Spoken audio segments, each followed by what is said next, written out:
সারা দেশে সংঘটিত ধর্ষণের প্রতিবাদে এবং ধর্ষকদের সর্বোচ্চ শাস্তির দাবিতে ঢাকা চট্টগ্রাম মহাসড়ক অবরোধ করে বিক্ষোভ করেছেন কুমিল্লা ভিক্টোরিয়া কলেজ সহ বিভিন্ন কলেজের শিক্ষার্থীরা।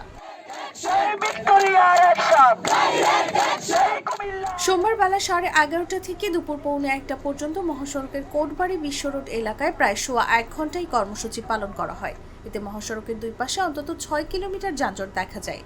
এই সময় ভিক্টোরিয়া কলেজের শিক্ষার্থীদের সঙ্গে একাত্মতা প্রকাশ করে বিক্ষোভে অংশ নেন কুমিল্লা সরকারি কলেজ, লালমাই সরকারি কলেজ ও সিসিএন বিশ্ববিদ্যালয় সহ বিভিন্ন প্রতিষ্ঠানের শিক্ষার্থীরা। বিক্ষোভকারী একাধিক শিক্ষার্থী বলেন, আমরা সবাই আসিয়ার ধর্ষণের কাহিনী জানি। এমন অনেক ধর্ষণ হয় যার খবর বাংলার মানুষ জানে না। 18 জুলাই আমরা এখানে আন্দোলন করেছিলাম, ঠিক একইভাবে আমাদেরকে প্রশাসন এসে দাঁড়িয়েছে, আমাদের উপর হামলা করেছে।